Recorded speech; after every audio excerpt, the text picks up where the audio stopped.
This past weekend were the first regional championships held in Regulation H in Baltimore, where I managed to get top 64 out of about just under 700 players with this Blaziken team that you see behind me right now.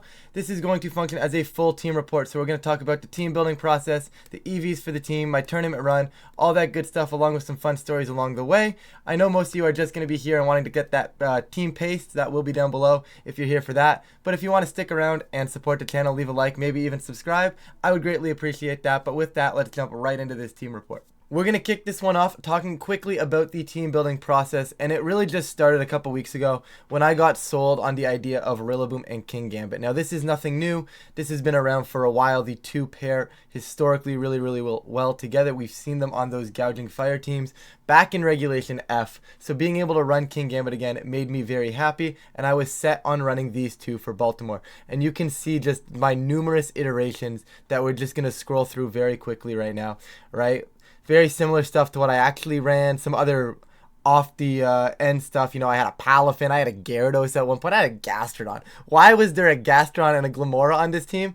I don't know. I even had one version of the team, if I can get back and find it now, right? Where it was literally, I had a team, and then about a couple hours later, I was like, nah, I don't like this. Let's just rework the team, and it's just the exact same team in a different order. Like, what is wrong with me? Anyways, besides the point, we ended up going back and forth. We had Clefable for the longest time, right? We tested that whole Clefable Gengar stuff, but I liked Dragapult over the Gengar there, and then I was at my local the past weekend with this Volcarona Clefable variant, and it was kind of chill. Nothing was too off about it, but like it just wasn't great. Gastron was kind of a mid-mon. It didn't feel great. And then we like, what if Electabuzz? So we ended up settling on Electabuzz, me and a couple of friends. We'll get into those guys later. We'll get some shout-outs going on later on. But ended up settling on Electabuzz, struggling for that last slot. And then up until Thursday, I was set on this. I was full on set on this Volcarona version and played pretty well in testing. It was feeling really good. And that Thursday, I had to stream that Thursday night. And I went to my buddy Charlie, who I was working primarily on the team with. And I said, Charlie, I want to stream with this team. What can we do? Maybe we change a few mods. That way I can still get practice with the team. That doesn't actually involve me revealing my full team. And we were like, what if Blaziken? Because Blaziken is one of those Pokemon that'd be like, oh, I can use it as a Pokemon content mod. You know, oh, no one's going to suspect me to really bring Blaziken to a regional, because I'm not, but I'm still getting the concept down with my team. So we put Blaziken in over Volcarona. And on stream, it felt pretty good, and it just felt right. After stream, we was talking to Charlie, just running over some final matchups. We were like, do we want Volcarona anywhere? And we wanted to bring Volcarona into Rain initially because you could Quiver Dance and set up versus our Chaladon. So as we were running our lines versus that, we realized that, hey, we don't really need Volcarona here. Volcarona doesn't do much. It's not part of our primary game plan anymore, and that was really the only matchup we enjoyed having Volcarona in. What if we just ran the Blaziken team? We did try running Blaziken Bisharp team, recreate the Blaziken Bisharp team a couple weeks ago. It never really worked out. I deemed it not a regional team, yet I ended up running it anyways. So we ended up running with Blaziken. So it was like a Thursday night before I left for the regional, the Friday morning decision to run this Blaziken. And when I say I brought Blaziken to every single match, I would almost be correct. I'm pretty confident I brought this thing 90% of the time. This Blaziken is incredible. It worked perfectly well for what I needed it to function on this team, and we will jump into that in a second. Moving on, we'll start talking about the finalized team here, start going over some of the EVs, some of the team building decisions. And really quickly though, in that team building process, I wanted to come up with the idea of when I put Blaziken on the team for the stream, I really wanted to know if I could coach my Dragapult while it was disappeared because of Phantom Force. Because had I been able to do that, it creates a lot of crazy lines where turn one, I can protect Blaziken, Phantom Force out with my Dragapult, and then I would be able to coach the Dragapult while it was in the void, and then it would come out of the void at +1 and hit for crazy amounts of damage. Unfortunately, you cannot do that. I guess Game Freak was smart and realized how broken that would be. So you are unable to do that, but we still ran with coaching for this Blaziken nonetheless. We will start over here, though, with the bulk of the team, the heart of the team, the King Gambit Rillaboom. This is where I wanted the team to come from. This is the team core that I had in mind right off the get-go. And Assault Vest King Gambit is just incredibly strong. It takes so much to take it down. It beats a lot of the other King Gambits that are going around, all those ghost types that are floating around, the Goldengos. Even with the Terra Fire, you do very, very well into like the Talonflame Goldengo hyper offense stuff. And it just felt like my way to slow the game down. It felt like one of the best balance pieces in the format at the time. And then you pair it with something that's going to remove that ground weakness or just take away the ground types. So if they're running Earthquake, you get that Grassy Surge going up. And it just felt like a very strong core overall. Like I said before at the beginning of the video, we have seen King Gambit Rillaboom before. I'm not going to go crazy into the synergies there, but I will talk quickly about my King Gambit spread, just because it is a little bit more unique as opposed to anything else. And basically, long story short, it started as 196 here, and I had a little bit more speed. As I decided to settle in, I decided to drop the speed because I wanted to make sure I was constantly going to be slower than Gallade. And when I was looking for other calcs, I didn't really find much. So I figured, you know what? Let's put it into attack, and maybe that'll help with like some extra rolls. Maybe certain things will become a 2-shot. I didn't really have a set purpose for 212, other than the fact that it felt good and I had some extra EVs that I figured I'd send an attack. 204.52 is living those modest earth powers from the Blood Moon Ursalunas that were common at the time I was building the team up. I didn't see a real reason to change the spread. Everything about this spread felt great. I would like to go back perhaps now that Porygon 2 Ursaluna are picking up and maybe make sure that I can live a Facade if I Terra. But the thing is, I'm Terra Fire anyway, so they're just going to click Headlong Rush, right? I'm not really tearing my King Gambit there. But if I do change my Terra type and I want it to be able to live like a Facade from the Ursaluna, it is very doable. King Gambit has very good stats like in the physical side, so like 100, 120, very strong defenses. You can do it. But overall, this was kind of the concept we went for. It comes very much so into Psy Spam. And it's just my general good piece, right? So being into Psy Spam, I really wanted to be slower than that Gallade, which was the main reason for my speed stat. I did want to go faster, so I could be faster than like most of the other King Gambits and just like low kick them. But I didn't want to give up that option of being slower than Gallade. But that is definitely something I would consider looking into if you are running this team, continuing into the format. That's where I would look personally myself. Maybe making it a little bit faster, because I was the slower King Gambit more often than not this weekend. I would say it was a little annoying, and I actually didn't play a Gallade, so maybe it's not needed. Rillaboom though, guys, this is a Miracle Seed Rillaboom. There is not a lot going on here. I was deciding between like 116 attack and 196 attack. Both of those are the jump points. I decided to just see if I could get a little bit more bulk out of it, because 196 felt excessive in attack and 116 didn't quite feel like it was enough. I don't remember exactly what the 156 hit, but I do know that it hit everything that I wanted it to do. I didn't really miss knockouts with this Rillaboom. It felt very good. I missed one knockout one time onto a King Gambit with a Woodhammer, and it lived on like a sliver, but you know what? You're going to have that scenario. It could have been a faster King Gambit. It could have been a slower King Gambit. It's impossible to tell. But you could just easily go up to 196 here. Probably any Miracle Seed Rillaboom spread would work here. I'm going to be honest with you. And then I just put 4 into HP because it was like, why not? I also believe 176 is the grassy number. So like the grassy seed recover, the grassy terrain recovery number, so it just made sense. And then I can dump it all into bulk. I focused on the special defense here, put a little bit into defense just because I didn't really want to overcompensate and not have any defense here. And then speed was 131. I really wanted 131 because it was outpacing Adamant Basculegions. There's a lot of times with rain in this format where you end up stalling out the rain and you get a late game Basculegion coming in, and I may have like a 2 HP Rillaboom just the way the matchups played out, and I really wanted to be faster than the Adamant ones. I couldn't really commit to trying to be faster than the Jolly ones. That would have just been insane. So basically it was one of those things where it's like, if I get out of rain and I'm up against that Basculegion, I can click Woodhammer into it safely, knowing I should hopefully be faster if they're adamant. And then if they're not adamant, I can, like, if I learn game 1 to, oh, I'm slower. Oh, that's unfortunate, but I have the end game now where now, hey, you know what, game 2 and game 3, I now know they were Jolly, and I can use that to fix my calcs moving forward. Speaking of calcs moving forward, if I knew they were Jolly, I knew Electabuzz over here would be able to live that wave crash, and I would be able to force play that game where I was like, okay, well, Electabuzz can just live the Wave Crash. They can send it, and I can just lead Electabuzz now. Generally speaking, I did lead Electabuzz a lot in terrain. But as a whole, you run Vital Spirit over here. I did not click Terrestrialization on this Electabuzz once. In testing, I tested Ghost a little bit. I tested Fairy. I tested Dragon. I do think Dragon may have been optimal. Looking back, Dragon may have been optimal. However, Dark felt pretty good throughout. Like I said, I didn't click this thing. It felt good for, in theory, what I wanted it to do. Because when we dropped the Clefable from the team, we said, well, Clefable was there for the setup King Gambit stuff, and it needed to be able to take a couple hits from that. So Dark felt like the natural spot for Electabuzz to go, because then, yeah, I'm probably not going to Terra it.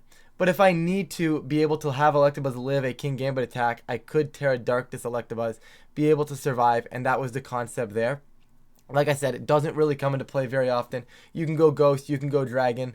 I never wanted to Terra this thing into tournament. I am yet to figure out what I'm supposed to click the Terra for. I mean, Ghost could be cool to dodge Fake Out, but then I'm wasting a Terra type on this Electabuzz, where King Gambit and Dragapult are just so much better terrestrialization users.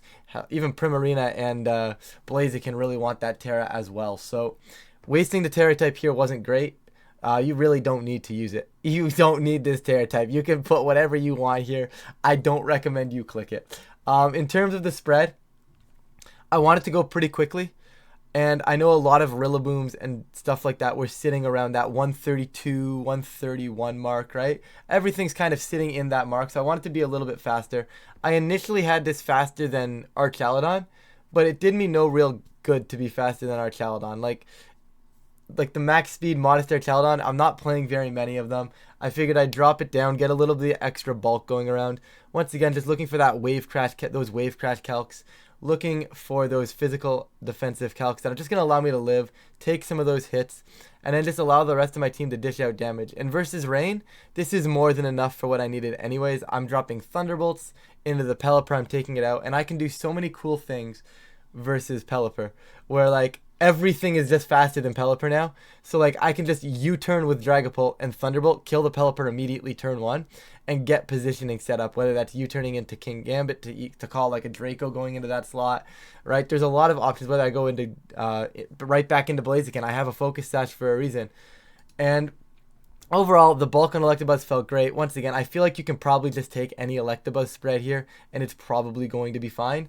But this is the one I ran. It felt pretty good all tournament, and I'm very content with the way it worked out. In terms of the Thunderbolt choice, Follow Me, Taunt, and Protect, they were musts on this team, especially with P2 Ursaluna stuff picking up. I needed to have Taunt. Follow Me is just the only reason you use Electabuzz, I'll be honest. And then I like my Follow Me users to have Protect, so those three were musts.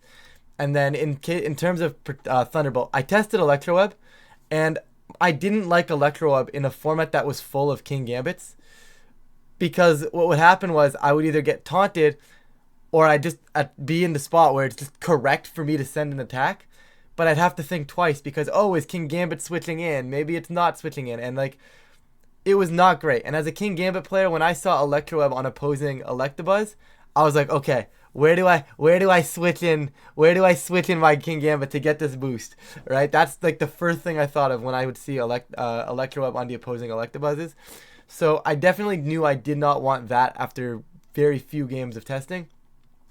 I then tried Volt Switch, and Volt Switch felt very nice, right? I was able to reposition, I was able to cycle around, but the problem I had with Volt Switch was there was a lot of, at the time, there was a lot of taunt going around, and there still is a lot of taunt going around. So if I got taunted, they knew I had to click Volt Switch, and that left me susceptible to, well, they're going to know I'm Volt Switching. If I only have 3 Mons, there's a good chance they know what I have in the back, and if they know what I have in the back, they can 100% capitalize knowing I either have to switch or Volt Switch into it. So there was a lot of times where I would have to Volt Switch, and then the T-Tar would low kick my Electabuzz as King Gambit was the only mon I could switch in, and King Gambit was just gone, right? So it kind of put me in pins that I didn't really want to be in at times, and Thunderbolt just felt good and pretty consistent overall. So Thunderbolt it is, a little bit more damage as well, but you don't use Electabuzz for damage. I just didn't really want to be pinned or put on the back foot because I got taunted, right? Knowing it was common.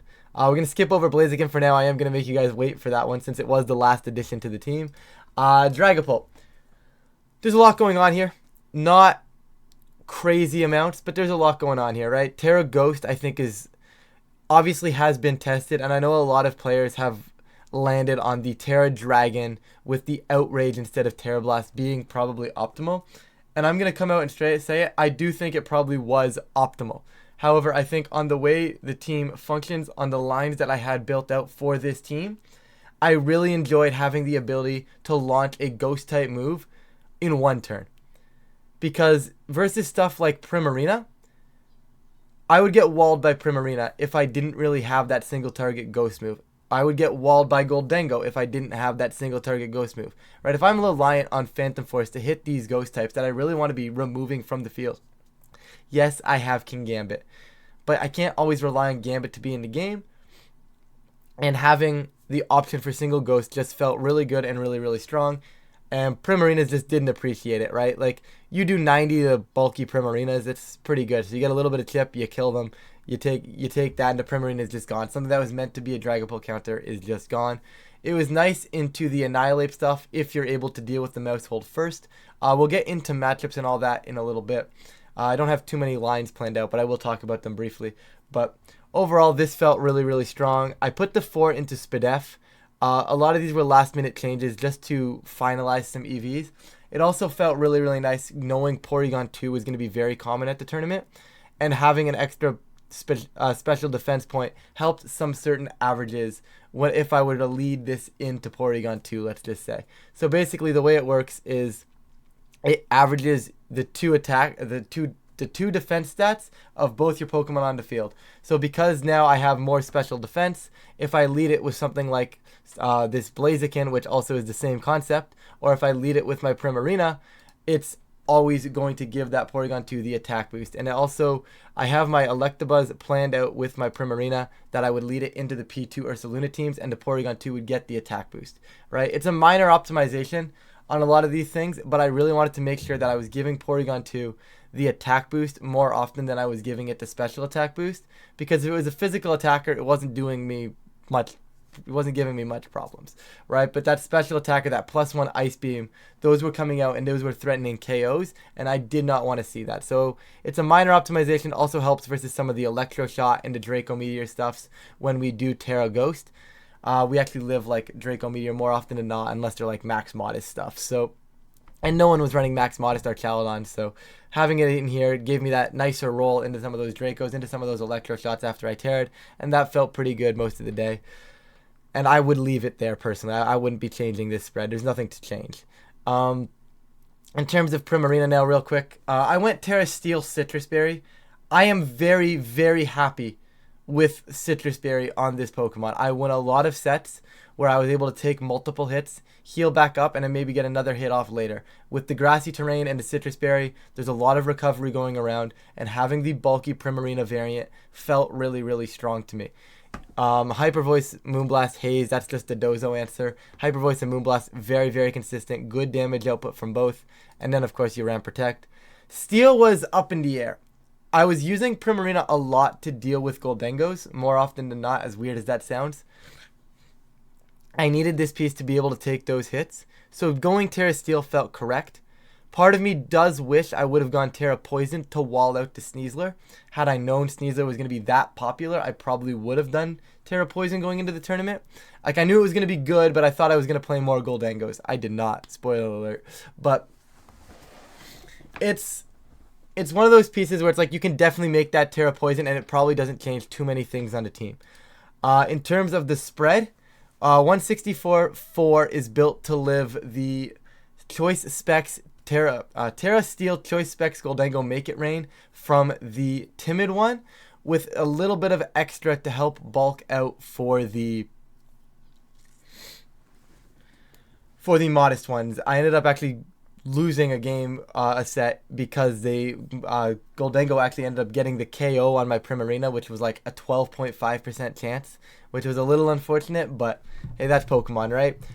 In terms of the rest of the spread, this is just a second stat bump. I wanted this to be as offensive as I could make a defensive Primarina, because I don't have the Throat Spray. I don't have the Life Orb. I don't have that way to immediately hit that extra damage level, right? That's just not going to happen with this Primarina. So I wanted to make sure that I at least had some decent damage in return. Like, I can live hits all I want, but I'm so slow that I'm probably not living 2 hits, right? Not living 2 hits, you send it back, and you don't get the kill. That's pretty sad. So I wanted to make sure I was at 188. It felt good. I got most of the kills I wanted. There's one thing that I would change about this Primarina now moving forward. We've seen that those Porygon 2 Ursaluna teams, and I really want either Throat Spray or a Life Orb just for those teams, because I can lead Electabuzz Primarina into that. And if I'm Life Orb or Throat Spray on my Primarina, even Mystic Water, I spam Hyper Voice, and they do not have a lot of switch-ins. It's very difficult for them to gain positioning had I been an offensive Primarina. But because I am not an offensive Primarina, they're able to kind of just eat that damage rather well and just kind of win those damage trades. Whereas had I been offensive, they wouldn't have been able to win those damage trades as easily. Now, granted, they still could, but I don't hate the Citrus Berry Primarina. It did win me a lot of sets, don't get me wrong. But that's also an area where maybe you could look into some things, maybe on changing that if you want to trying to make this team maybe more your play style. Here we go, guys. I made you all wait long enough for these Blaziken EVs. Okay, it's nothing crazy, guys. It is a Focus Sash Blaziken, and I think the common sense with Blaziken here, or the common logic with Blaziken, was everybody was trying to run Clear Amulet. Everybody was trying to run Life Orb, that big damage dealer. But it's just too frail in my opinion, right? They're trying to run Swords Dance on this piece. In my opinion, this is too frail. I do not want my setup piece being as frail as this Blaziken in a format where there's a lot of Aqua Jets, where rain is common, right? And I just want Blaziken to be on the field and force someone to double into my Blaziken. It now means with the Focus Sash, I do not need to protect to be able to get this speed boost, right? Because if they're doubling into Blaziken, the rest of my team is probably doing something very, very strong in return. I always have the option to protect turn 1 and get my speed boost, or whatever turn I'm on the field. But having the Sash meant I didn't have to. So I could, in theory, just lead Blaziken, click like coaching into something, survive on a Sash, because they can't just ignore the mon I'm going to coach. And then I still have Blaziken with the speed boost onto the next turn, and then I can send damage, right? Sash felt incredible. I don't think I would be running Blaziken without a Focus Sash in this format. And I didn't want Clear Amulet because I have a Kingambit. I want them to try and bring that Incineroar, right? Bring your Incineroar. Intimidate my Blaziken. My Kingambit would love that if you wanted to bring your Incineroar, Intimidate in, right? It just allowed me, like, if I'm Clear Amulet here, they really don't want to be bringing Incineroar, right? Like, I want their Intimidates to hit the board. So I felt like Sash just felt all in all the best, right? Like, obviously there's some things where like Clear Amulet would have been cool because like you don't lose your attack stat. Like, I'm not saying the other items are bad, but especially on this team, I really enjoyed having a Focus Sash on this team. It felt really, really strong. And then just Terra Stellar. You just send Terra Stellar, make it Terra Stellar close combat, and you just hit the board incredibly hard. Terra Stellar Flare Blitz actually one-shots Sneasel that has a defense boost more often than not, which is really, really fun. That calc came up in tournament. That's actually when I learned the calc, which is kind of fun. I sent it and I'm like, I wonder if this is going to kill. And then it killed, so I was pretty happy with that. You can do a lot. Generally speaking, you just want to be clicking close combat. You do not want to click Flare Blitz unless you really need to remove the grass type. Or whatever or the steel type, but if it's a steel type, you close combat it. You don't click Flare Blitz with this piece. Sometimes you have to, and you have to just send offense and give up your Focus Sash. But in my experience with the team, as long as if I can preserve the Focus Sash for as long as possible, it is a massive W. And that's kind of where the line of just, I don't want to be clicking this Flare Blitz. I'm clicking close combat. I've clicked close combats into Flamigo before because all I wanted to do was break a Sash. I don't want to break my Sash. I want to break their Sash, not have to worry about losing my Sash, and then the following turn, I would Flare Blitz, right, to get that final kill. So just be smart with that Flare Blitz stuff. And then coaching, you guys ever seen a +1 banded Dragapult before? It kind of does a little disgusting damage. Just in case you want to, I didn't actually get it off in the tournament. I actually ended up coaching Primarina a ton. I think I coached Primarina for a defense boost more than I coached realistically anything else on my team, which is kind of funny when you think about it. It also speaks about how poor Primarina's defenses are that I felt the need to give it an extra defense boost. But you know what? As a whole, coaching was a ton of fun. The set felt really, really good. But I think it's time to jump into the tournament run now. Moving on, we're going to quickly talk about the tournament run. I do think it's important to talk about because I do think I had a relatively tough schedule overall, and I'm pretty proud of the way my tournament run ended. So we will be talking about some of those matches, probably more so, some more than others. But overall, really cool schedule. It will be over, nope, that way. It's going to point this way. It'll be over there for you guys. And then their team that I'm currently talking about will be up above me. It'll make sense in a second once I add it all in post editing for you guys. But anyways, we're going to jump into things, and the day started probably not the way you want the day to start at a regional. Now, I get, to like the whole, for all the phrases, to be the best, you got to beat the best sort of thing. But like, you never want to pull up round one of a regional and look at the pairings and just be like, yep, that's a regional champion. Like, I don't know. It was a very, oh my goodness, we're getting thrown into the fire to start the day. Of course, we're up versus Xiliang Tang. And very similar team, actually. They were rocking that King Gambit Electabuzz Rillaboom Salamence Sneasler Primarina team. They ended up finishing 8-3 on the day, which is an incredible run from them as well. And I'm going to be honest with you guys, I was just kind of cooked. I believe their team was a better built team than the one I ran. Sneasler just felt like it was doing too much to me. I never really saw the Salamence. Game 1 came down to me getting put on the back foot really, really early. I tried to claw it back. I made some good calls with King Gambit with the sucker punch stuff. And then unfortunately, I came down to a double protect if I called them going for the double protect or if they were just going to attack. I feel like I had a chance had I got that call right. I did manage to get that call wrong, unfortunately, because, why wouldn't I? Lost game 1, and then game 2 was... I didn't really cover my options very well. I made a risky play that said, okay, if they run this line, I'm still okay. It's not great, but I'm okay as long as they don't get the poison touch from their Sneasler. And then they got the poison touch from their Sneasler. Game 2 is over turn 1. I got absolutely demolished. And it was at this point I put the tweet out where I was like, who let me lock Electabuzz Blaziken for a regional? And anyways, I'm 0-1. But I actually had this tweet planned out that I was going to make the tweet had I won the set. And I was like, oh, it's fun. I'm 1-0, right? Ha, funny tweet. But I didn't end up winning because obviously I got absolutely cooked. But then I was like, do I put the tweet out? I'm like, yeah, it's funny. Anyways, 0-1. It's still kind of funny, right? So that's what we went with there. Anyways, got cooked 0-1. Xiliang played really, really well. And moving on. Round 2, I played Henry. And Henry honestly gave me a really good game. This was a wild set. They played really, really well. They positioned their pieces incredibly strong, right? Like, it was just Goldengo, Clefable, Rillaboom stuff. And that Tauros gave me a lot more issues than I expected that Tauros to give me. I brought Blaziken game 1. It sadly did not do enough. So it didn't really come the rest of the set. I felt like just prioritizing like Rillaboom, Primarina, and King Gambit stuff was just a lot more consistent for me. And I actually dropped and I started bringing Electabuzz because by bringing Electabuzz I could pressure that Tauros that was giving me some issues. Just dropping a Thunderbolt back onto it. Guys, I apologize if I start looking down. That's just kind of where my notepad is. So I'm just trying to make sure I have the right ideas for you guys. I don't want to misspeak in any ways, but I apologize if I do. But overall, this was a pretty good set. Really well positioned, I think, from both ends. Thankfully, I did manage to get that game, but man, it was close. It came close. There was a point after that game 1 that I lost. I thought like, yeah, I'm going to get outcycled here and I'm going to start this day 0-2. But thankfully, I did manage to pull it back, get that win, and now we are 1-1 on the day. Moving on, we played Hyro, aka Alchemist. They do stream from time to time, guys. Friends of mine, so definitely be sure to check them out. But with that, this was also another crazy game. So fun fact, the Thursday night that I remember when I said that I had to stream that Thursday night, I ended up playing them on the ladder. So this ended up being like a game 2 right away. Now, granted, we didn't really remember too much about each other's teams, so it wasn't like a full game 2. But like we kind of knew what we were going into as we were pairing up. So it was a really fun set. I don't remember exactly how it went. I know it came down to a couple calls, and I believe I may have gotten a crit at some point.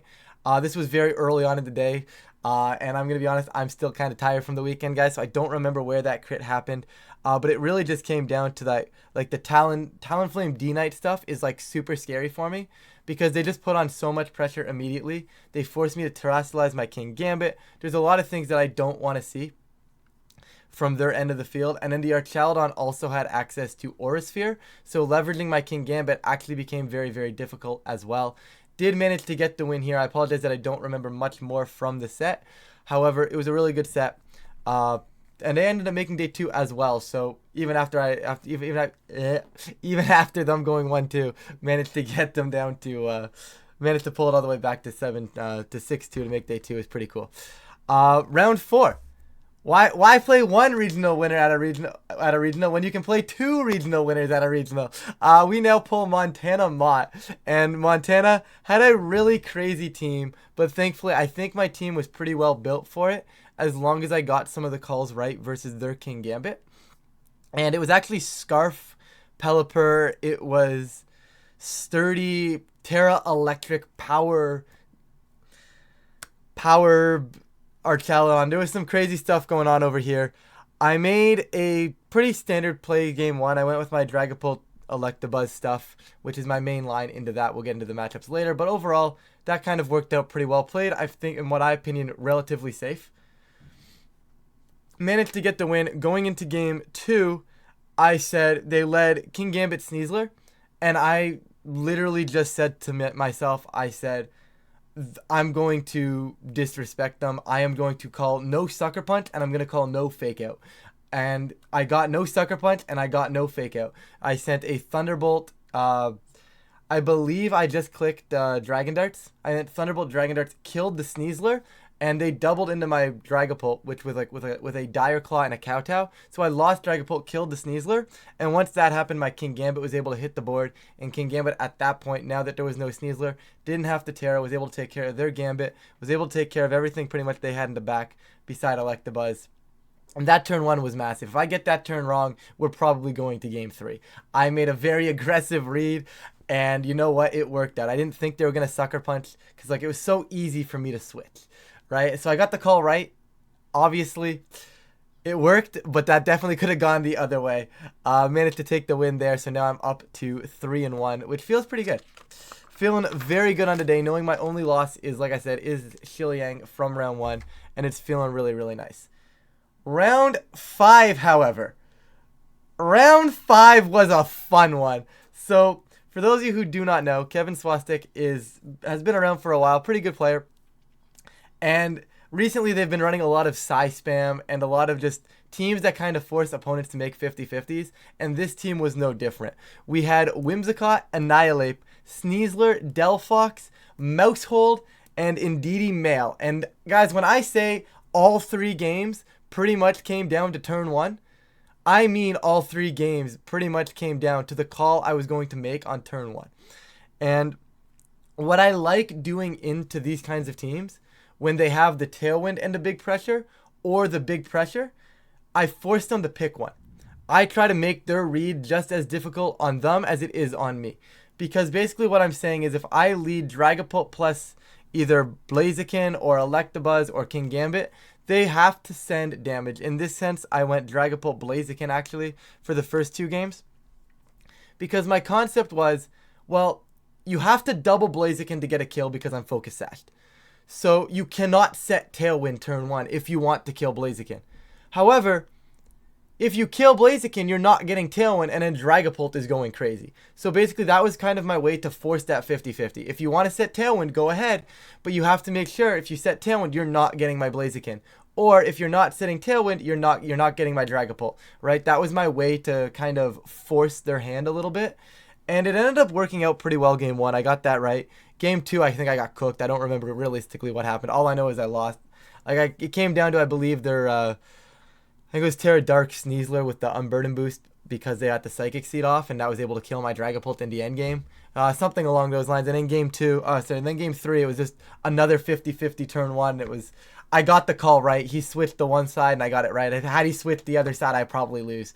Like if he swaps 1 and 2 Indeedee, I lose. If he swaps the other side out, then I'm okay. I got the one that he swapped out on the other side. Managed to get it right. It was very annoying to play. Kevin, great guy, but that team was so annoying. Kevin, why do you do this to me? But we managed to get the win, thankfully. So now we are 4-1. going into round 6, where we play Mezzi. And I believe, if I'm correct, Mezzi has a top 4 at a regional and a top 8 at a regional to their name. Just a really solid player, very consistent player overall. Always seeing them near the top of the standings, especially in the day 1 Swiss. So pulling them at 4-1. Obviously, not a matchup you necessarily want to pull, but you gotta have to play good people at some point. So this was a really good matchup. And not a great matchup-wise, but I had my lines, and it was very, very difficult because they had that Scarf Annihilate. And the Scarf Annihilate was able to Final Gambit.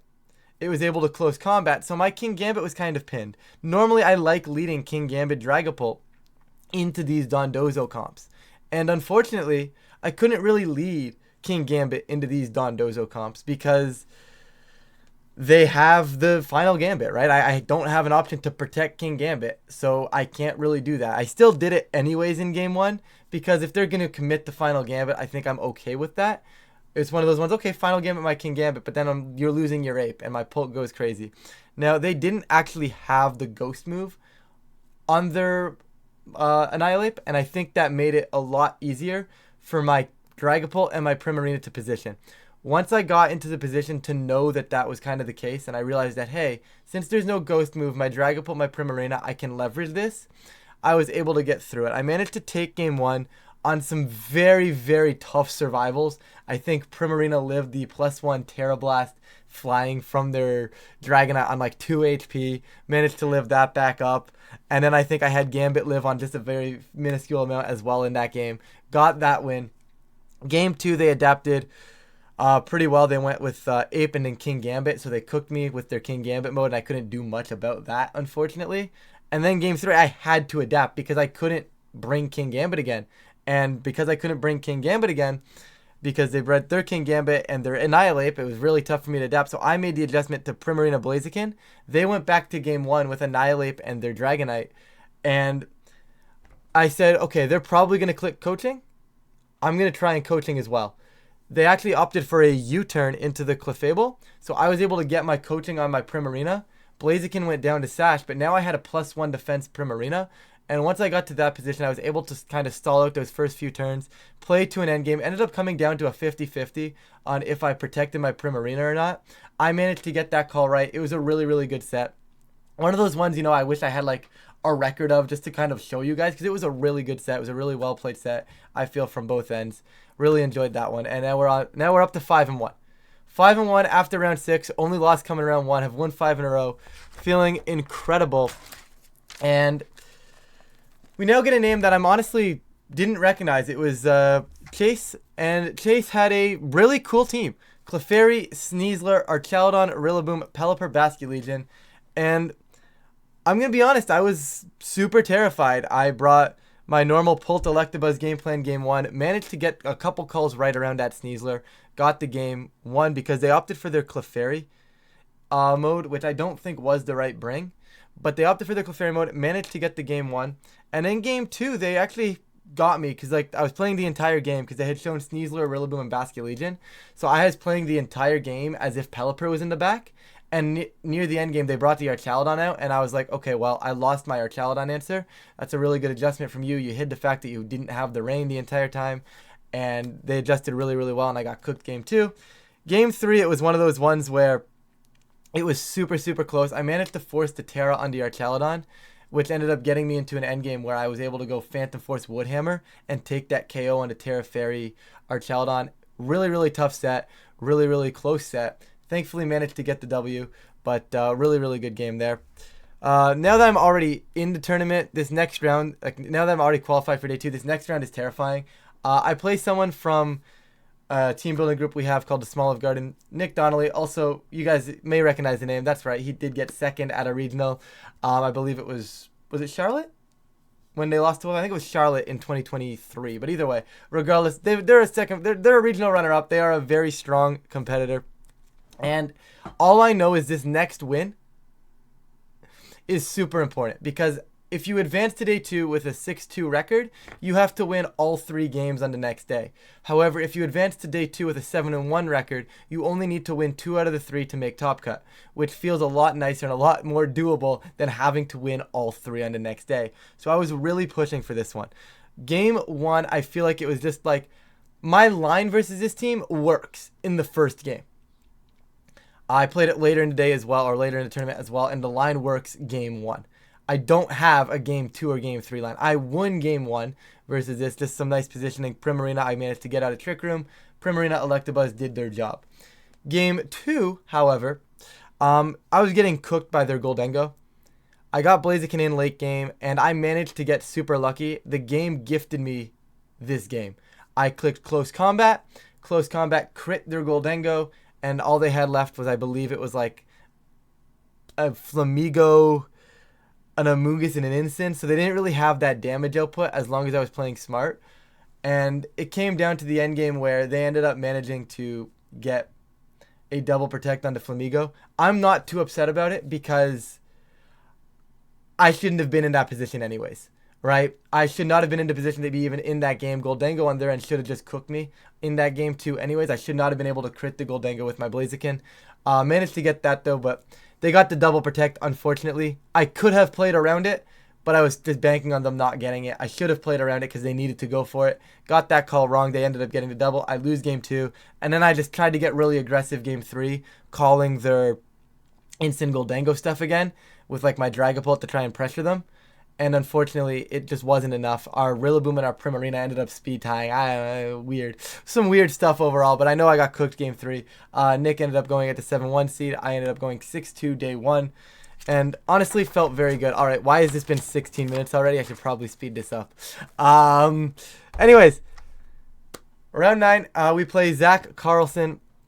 And this is just one of those Dondozo Tatsugiri matchups. And it's weird, right? Because my matchup into Dondozo Tatsugiri is, are they going to bring the Dondozo mode or not? And that's what's scary about this. So, game 1, I managed to get it right. I bred my normal stuff, which is like just the Polt King Gambit stuff.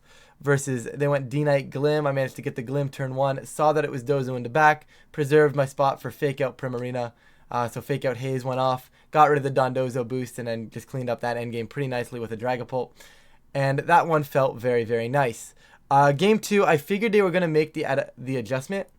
But normally my line can still work because the one lead I'm scared of here is Dragonite Talonflame. But most Dondozo players, when they lose game 1 with the Dondozo, they will go immediately to their hard offense mode, which is Talonflame Goldengo, which is exactly what Zach did. And having Polt Gambit for myself on lead with the same back that I normally bring is still serviceable into that option, right? I can still win that game with some right calls. Got to the end game there. I swapped in Primarina to live the Specs Make It rain that I was talking about earlier. Unfortunately, I did go down. It was a 12.5% chance to kill me. Obviously, I don't know Zach's spread, but it had, if it was max modest, it was a 12.5% chance to kill my Primarina. Had Primarina lived, I would have been able to protect, stall out Tailwind, and then switch in Dragapult once Tailwind was gone, and Dragon Darts would have hopefully been able to clean up the game. Still a long way, so it's not like I like full on lost because I didn't live, but it would have probably been a lot cleaner of an end game and a lot more open. Like I straight up lost when it happened. Had I lived, I would have still had a fairly decent shot based on the way I remember the game. But overall, didn't work out. And then game 3, they figured out the Talonflame Dragonite line. They figured out the Talonflame Dragonite line. They brought Goldie and Prim in the back. And I was going to try and hard call this out, but I was so scared of the fact that they were going to expect me, because I had just lost, to adapt and expect no Dozo, that they may go back to Dondozo. So I covered for it again. I ran just a regular Gambit Dragapult, and I said, you know what? I'm going to force them to run Dragonite Talonflame. If they find it and they run it, they got me. I'll try my best, and we'll see. They ran it. They got it. They ran it back, and they definitely just played this set better than I did. I would have liked at least the game 3 anyways. I don't know. I would have liked to see that game 2 play out without that 12.5%, but as a whole, that's Pokemon, right? It was a really good set versus another really good player, and I'm very happy to have had it. Just the whole day changes, you know? Like, if I win that round going into day 2, who knows, right? Who knows what happens? But it was a really good set. So good games there. And then next round, I'm going to apologize for mispronouncing this name. I played Fei Yang Liu, but Incin, P2, Ursaluna, Goldengo, Flamigo, and Amoonguss. And this is very similar to the team Nick Donnelly had at the end of day 1. And like I said, my line works game 1. My line worked game 1. I brought Rillaboom, I bought my Electabuzz Primarina, and I went to town with Electabuzz Primarina. It worked out flawlessly. Game 2, I tried it to run it back, and, you know, this is one of those ones where I just tried to run it back. They seemed very set on trying to get the Trick Room up. I may have tossed Game 2. I don't really know realistically what happened. I just got outpositioned. I got outcycled by Incinemungus in Game 3. I got outcycled by P2 Ursaluna in Game 2.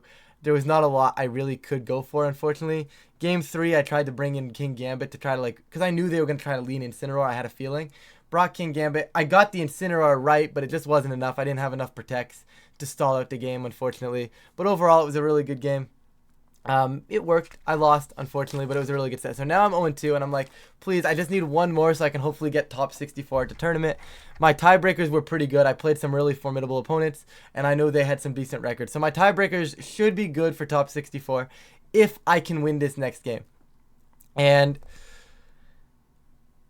we pull Jose Torres, and they had Goldengo, Tauros, King Gambit, Volcarona, Clefable, and Rillaboom. And game 1, I said, you know what? We're going to go Primarina, Electabuzz, Gambit, Blaziken, because why not? I want to bring Blaziken to this. I think it's good, but I don't really want to put it up front. I really should have led Blaziken. Long story short, I got cooked game 1 by the Rillaboom, Volcarona stuff. Not much I could have really done there. Game 2, they went right back to Rillaboom, Volcarona. I adapted with Blaziken, King Gambit, and I just said, I'm going to pressure things, and I got some calls right. It's a really ugly mirror where, like, King Gambit really doesn't want to be there because they were actually faster King Gambit, and they had low kick instead. They had low kick instead of the Swords Dance. So being able to position my King Gambit was tough, and they were also the faster King Gambit. So my King Gambit was really struggling to wanting to get onto the field, but it couldn't get onto the field in the way I wanted King Gambit to get onto the field. So it was very difficult to position that one. Did manage to get that though, and in game 3 we also just positioned again. It was really, really close the entire set. Just a really good game of just like cycling back and forth, everybody trying to find that position when the optimal time to attack is. And just a really good set here. I did manage to snag the win. Ended up finishing 7-4 on the day. Very, very happy with my run overall. But that should be enough talking about that. Let's quickly move into our matchup talk. All right, really quickly into the matchup talk, guys. I'm not going to go over every matchup I have on this document, but I'll do some of the more common ones just in case you guys are trying to play this team. The Blood Moon offense died off, so I'm not really going to worry about it. The Dondozo team, however, this is pretty common. And the concept here is that you want to put pressure on the board early with Dragapult and King Gambit. You do this, you kind of force their hand, and then what the idea is, they're going to have Dondozo in the back. So you're going to use these two to force Dondozo in. If you still have them when the Dondozo's on the board, you want to make sure that you're preserving one of these two pieces for whether, like if they preserve Goldengo, Dragonite, or one of these pieces, you want to make sure you're preserving these pieces. One of them. You pick which one you want to preserve, bring in either Rilla or Prim, let the other one go down, and then you get your Fake Out and your Haze off, and that's generally the way you want to play that line. In terms of when they decide to not bring the Dozo, then it gets a little bit more tricky, and you kind of have to make some calls on whether or not they're bringing like the Talonflame D-Knight stuff. But as a whole, this line is pretty strong into most of their team. It can do a lot. Don't be afraid to tear it early. It's really, really strong. The Gambit balance stuff kind of fallen off. You see a lot more Sneasler on things now. So don't lead King Gambit Primarina if they have a Sneasler. You're probably looking to bring Blaziken into that matchup if there's a Sneasler there. We'll talk about that one later. But overall, it's some combination of like Blaziken, Dragapult, King Gambit, maybe even Rillaboom. Those are the combinations. Prim's probably putting on that in that conversation as well. You're probably looking at having those pieces on the field at some point. Once again, Gambit balance. You're looking at Blaziken. You're looking at King Gambit. Looking to maybe coach yourself up here. It's really an untested concept. I didn't really get a lot of testing versus like King Gambit, Glamora stuff. But you just want to put some pressure down, right? And then, like I said, when they have that Sneasler, you want to get a little bit more aggressive up front, right? So you go Blaziken, Dragapult. And my concept with Blaziken, Dragapult was, hey, if you're going to lead King Gambit, Sneasler, well, you can go ahead and sucker punch me, but then Blaziken's killing your King Gambit, right? So I want that pressure down. Blaziken does a very good job of just supporting Dragapult more often than not, more often than you'd think. It didn't really come up too often. I didn't get the chance to lead it too much, but it was solid. Typhlosion Hyper Offense stuff, I just went Terrafire, King Gambit. Like, there's not a lot they can do. You lead Dragapult, because more often than not, they'll lead Whimsicott Blood Moon or Whimsicott Typhlosion, and you do not want them to be able to set Tailwind and set Sun on the same turn.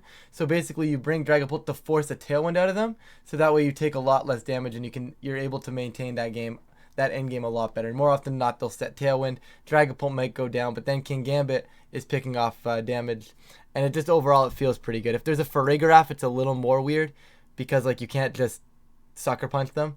Whereas if there's no Giraffe, basically what you do is, so you low kick the Blood Moon turn 1, they get Tailwind up, you presumably lose Dragapult, you bring in your Primarina, and then you pressure a Sucker Punch into the Ursaluna, but they're going to be like, oh, I'm not going to let him Sucker Punch, so they're going to switch their Whimsicott into Indeedee, but you switch your Primarina into Rillaboom, and then you just Sucker Punch the Ursaluna anyways, and you reposition from there. So, the line is there. Right, it's a little shaky at times, but overall, I think the line was very, very consistent. And didn't actually play it. The Hyphlosion offense stuff wasn't, I don't think, too common. The Pledges stuff was weird, but when it's Meowscarada with Terra Ghost, you can like Sucker Punch and attack things. Like you can do Sucker Punch U-turn, and you can always pin that Meowscarada from actually being able to attack. Not much more you can really do there. And then you just got to play better. A lot of this team, guys, just so you know, it's a lot of just being able to give yourself a chance in games. There's not a lot of, yep, this is the matchup, this is going to win you every single game. Don't worry, but you know what I mean? There's not a lot of that. This is a balanced built Blaziken team.